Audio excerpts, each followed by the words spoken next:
बोलो भारत माता की जय। सबसे पहले तो आपने इतनी संख्या में आए, सबको मेरा बहुत बहुत धन्यवाद। हमारे जिलाध्यक्ष ओगढ़ जी और उनकी पूरी टीम को भी बहुत बहुत धन्यवाद। उन्होंने गांव-गांव जाके ये पूरा अभियान चलाया। हमारे कृष्णा जी, हमारे करुणा जी, हमारे निम्बाराम जी, सबको बहुत बहुत धन्यवाद कि गांव-गांव जाकर के उन्होंने पूरा प्रचार किया, इसलिए इतनी संख्या में लोग यहाँ पे आए। मैं ओम का भी धन्यवाद देना चाहूँगा कि जो युवा शक्ति को उन्होंने काफ़ी जोड़ा यहाँ पे, और आज युवा शक्ति ने भी अपना इधर उधर वो बैठे हुए आंदोलन की उसमें, तो युवा शक्ति भी आज अपना प्रदर्शन करेगी। लेकिन जैसे कृष्णा राम जी ने बताया, हमें कोई भी असंवैधानिक काम नहीं करना है। दोस्तों, ये आंदोलन 30 जिलों में जाएगा। कितने जिलों में जाएगा? 30 जिलों में। हमने कोई भी यहाँ पे छोटी मोटी गलती कर दी तो ये कार्रवाई यहीं रुक जाएगा। ये अपने को ध्यान रखना है। 30 जिले हमें पूरे करना है, तो कोई भी हमें मिस्टेक नहीं करनी है। हमने पूरी अनुमति ली है पुलिस से, पूरा हमारा एकदम लीगल सिस्टम से चल रहे हैं, कोई भी गलती छोटी मोटी नहीं कर रहे हैं। मैं आपसे भी रिक्वेस्ट करूंगा कि किसी से भी अपने को उलझना नहीं। साथियों, बाकी सब लोगों ने बोला, लेकिन मैं एक ही बात बोलना चाहता हूं कि एक आदमी के लिए सबसे इम्पोर्टेंट क्या है? सबसे इम्पोर्टेंट ये है कि जो जबान दी है उस पर खरा उतरना चाहिए। सही बात है कि नहीं? बोलते ना आदमी की जबान,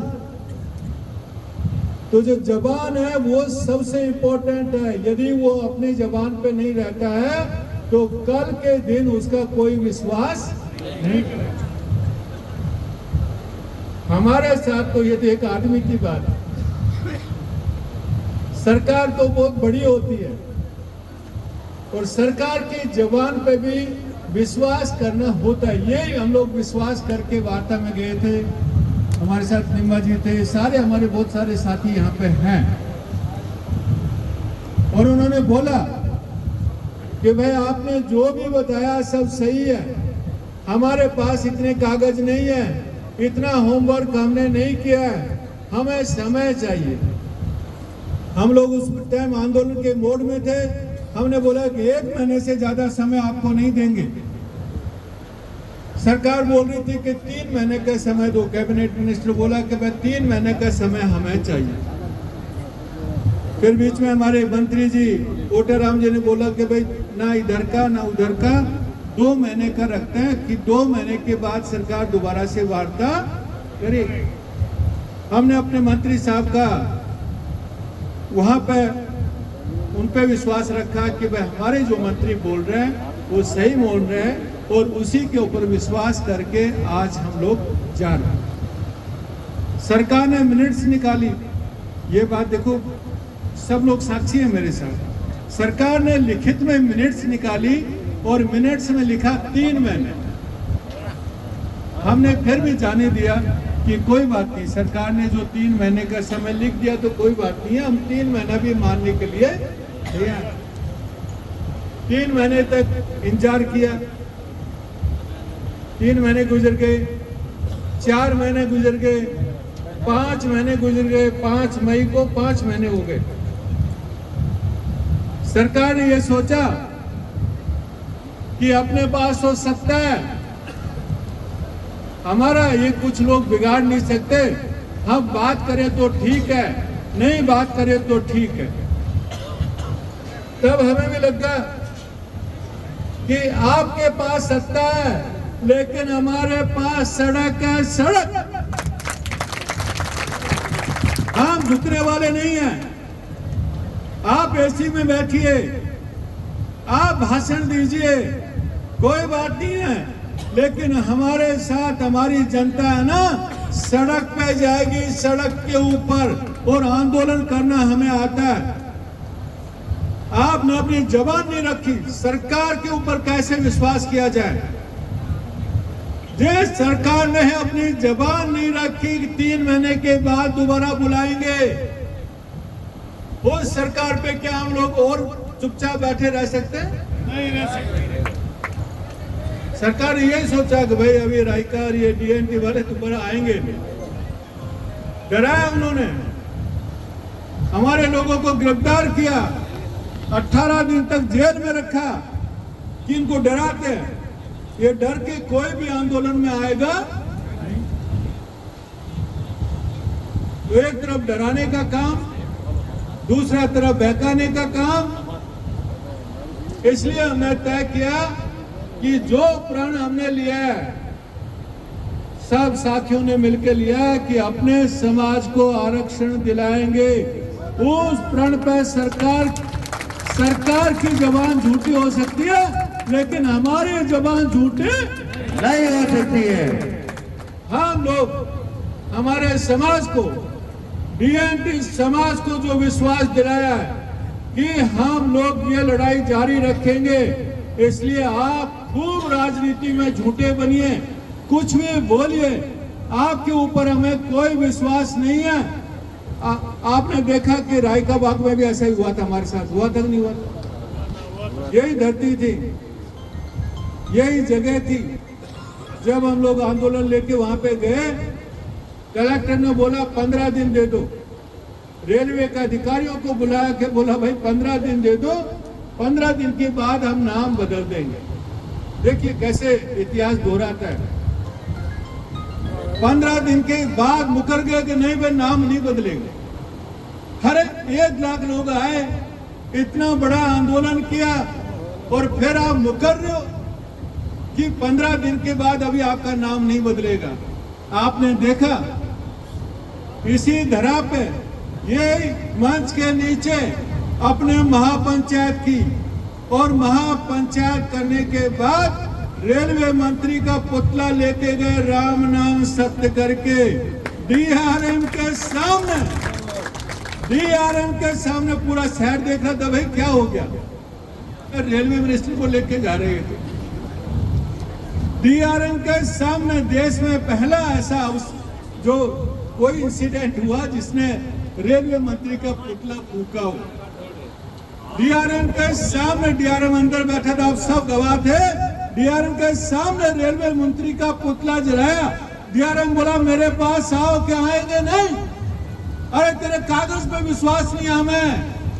जिस दिन बोर्ड पे नाम चेंज हो जाएगा उस दिन विश्वास करेंगे। आप सबने देखा बोर्ड पे नाम चेंज हुआ कि नहीं हुआ? भारी बारिश में हमारे इस हॉस्टल के बच्चे सबसे पहले खबर देने वाले बच्चे थे हमारे। सारे बच्चे वहां गए, बारिश हो रही थी, बारिश में वो नाम चेंज कर रहे थे और हमारे बच्चे डांस कर रहे थे कि हमने चेंज करवा के दिखाया। इसलिए सरकार ये ना समझे कि हम किसी मुद्दे को छोड़ देंगे, छोड़ने वाले मुझसे नहीं है। कुछ भी हो जाए, कोई भी ताकत आ जाए, सरकार डबल इंजन हो, 5 इंजन हो, हमें कोई फर्क पड़ने वाला नहीं। हम अपना अधिकार लेकर रहेंगे। हमें 10% आरक्षण चाहिए। अभी रतन जी ने जो बात बताई वो बात सही है। अरे हमारा कोई भी थानेदार जाओ, कोई थानेदार नहीं है। एसडीएम जाओ, एसडीएम नहीं है। हॉस्पिटल जाओ, डॉक्टर नहीं है। कहीं पे भी जाओ, सब जगह में हाथ जोड़ना पड़ता है।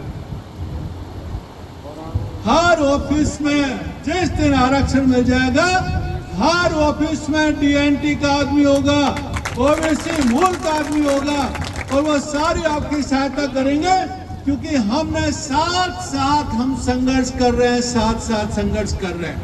इस तपती धूप में सारे समाज हैं, उनको भी याद आएगा कि ये जो नौकरी मुझे मिली है, वो जो समाज तपती धूप में सड़कों पे चल रहा था, उसकी वजह से नौकरी मिली। आप धैर्य रखिए,